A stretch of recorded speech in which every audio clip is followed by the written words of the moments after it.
Hello everyone, welcome back to my channel. Hemali over here. How are you all doing? Hope you're all doing fine. Welcome back to my channel once again. Congratulations, you've made it to my channel. This time, in today's video, I'll be talking about a lot of things. But before we go ahead and jump to the topic of the video, I just want to tell you all, I want to give you all gratitude. I want to thank you for following me, for following the work that I do, for appreciating it, for giving all the shout outs that you do, for liking my content on Instagram, which is very different, which is very textual, because I really make like audio visual verbal content over here, but there it's very systematic, organized, written, rewritten, edited, and it's made on topics like karmic connections and so many other things, emotional intelligence and all of it. If you haven't followed me on Instagram, go and follow me on Instagram, and welcome. Even my pimples are going to say welcome to all of you today. I'm just kidding, just to make this video fun, because astrology shouldn't be boring. And by the way, I wanted to like step out. I wanted to be out today, but that's not happening. And that's why I also bought my new hoodie. Okay, coming back to the topic, because the video is going to be long. Today I want to talk about, as the title of the video suggests, how to check your current status through astrology, in astrology through various charts, right? However, before I go ahead and start talking about that, because it's going to be a very fun topic, and I'm sure that most of you are going to like enjoy the knowledge that I share. So, and there will be many people who already like know about this thing. Okay, so if you already know about it, then well and fine, all right. But if this is new to you, then please make sure that you leave a comment and let me know what are your thoughts on it. Okay. So I just want to share that great astrologers, okay, like Dipanshu Giri Sirji, like Kapil Raj Singh Sirji, like Sunili Jani Pawar ma'am. These are big astrologers and big names in the field of astrology. And if you don't know them, I don't know what you know about astrology. Of course, there's Sanjay Rath ji and there's K.N. Rao ji. They are again legit classic, but in the time that I am living in, like the age that I am in, and the generation that we are in today, the names that I took, 3 people, are big, are huge. And there are so many more, and if I have missed out someone, please, I'm sorry, but I'm talking about the people that I relate the most with. And these are the people who also, by the way, talk about their own personal stuff. Okay, so initially I used to think that it's almost like a sin to talk about something that is happening in your life, because I'm an astrologer, I don't need to reveal and all of it. But that ego state that I was operating in from is now like going away from my life. And I'm really happy that it's going away, because it needs to get away from my life for the good. Of course, now there is another side to the story, that one needs to have healthy boundaries. One needs to maintain a good sense of, status, like, this planet Sun provides. Because if you let everyone in your boundary, then where are your boundaries, right? So, in consideration of that, I also want to talk about something today. I was quite isolated, I think from the year 2017. I isolated myself from a lot of people.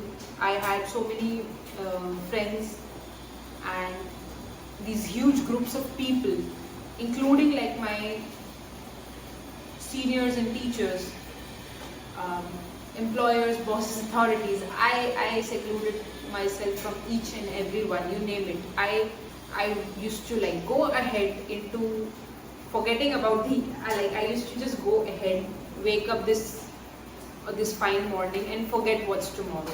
and I almost started to feel as if it's also some sort of trauma or what, because I was forgetting everything.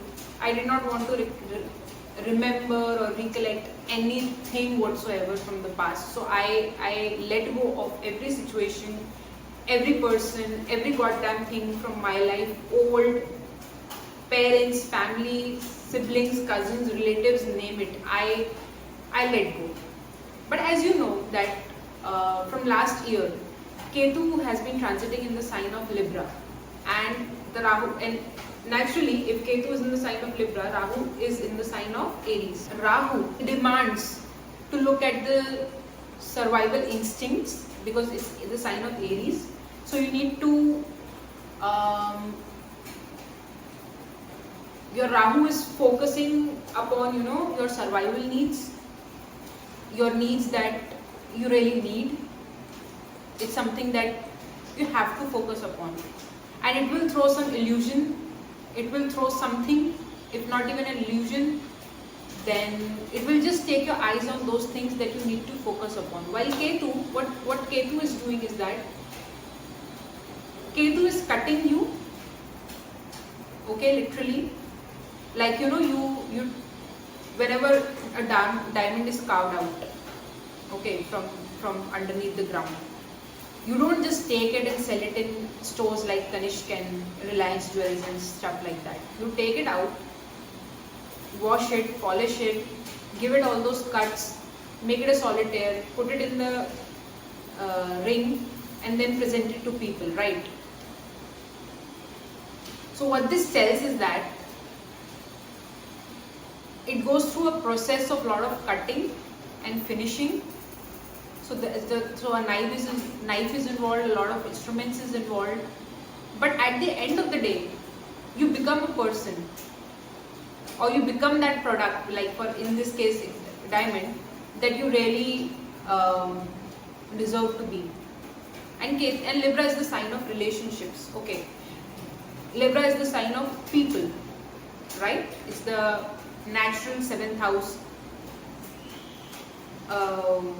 How do I say this? Lord. Okay. So Ketu sitting in the sign of social zodiac brought me back to the social life. Alright. Now, if you see, on the 31st of October, Rahu will go into the sign of Pisces because it's a retrograde planet, so it doesn't go forward. Retrograde planets have a backward motion. So instead of going from Rahu to Aries to Taurus, Rahu will be going from Aries to Pisces. That's its backward motion. And Ketu will be going in Virgo. So this will happen on 31st October, end 2021. And this tells that point of time I started becoming social again. I started becoming more in touch with people. You can say that was the time that I also came back on Instagram. I was away from Instagram, and that was the time when I started doing my consultations through Instagram and YouTube. And some of my videos also got a spike during that time. So when we take a planet like Ketu, and I am of course discussing something personal, okay, that is the whole theme over here today. But what I want to say is that why I'm talking about it, because we always think that Ketu is always going to do something that is only going to cause us some harm, or is only going to take us away from something.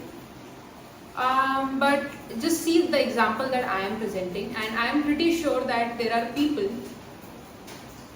who will come up with same what I am saying, same examples of Ketu in Libra, because Ketu is in Libra for everyone. It's the 18-month transit is happening for everyone, even the astrologers who have their own, like me, who have our own karmas, who have our own stuff pending and to be manifested. We are not gods or gurus or something until and unless there is someone really who is on that level. I don't consider myself to be on that level. Okay, so that's how Ketu has been for me, and that's something that I wanted to share very badly. But it's something that I didn't realize. I realized it lately that it is going to go away, and it's going to then get into the sign of Virgo, which is a very which I'll save for another day, because I'll not be talking about that today. So please leave in the comments that how Ketu in Libra is going on for you. See, for every zodiac, okay, for every ascendant, it is going to be in different houses. I know that. So it's not working out in the way that it's working out for me. It cannot be the same for everyone, and I'm aware of it. But what I'm trying to tell you is that just a zodiac sign, okay, and Venus is a planet, if you see, because Libra is ruled by with Venus, the placement of Venus where it's transiting also becomes important. But here's a catch: Venus is a planet which, you know, changes its zodiac sign very frequently. It's not like Saturn, which stays in a particular zodiac for 2.5 years. It's not like Rahu Ketu stays for 18 months. It's not like Jupiter stays for so many months, right? So what we need for year, in fact, I would say, the planetary movements and placements of these planets are very important. Okay, this transit was like this for me, and on the same grounds and principles, I am going to explain to all of you that the transit of Ketu, when it's going to change its sign and is going to go into the sign of Ketu in Virgo, what all you're going to see, okay, which I am not talking about. I really badly feel like talking about it right now, but I'm going to control myself. I'm not going to talk about it now. So I hope you got what I was trying to say, and I'll see you soon. Take care, tada, bye bye.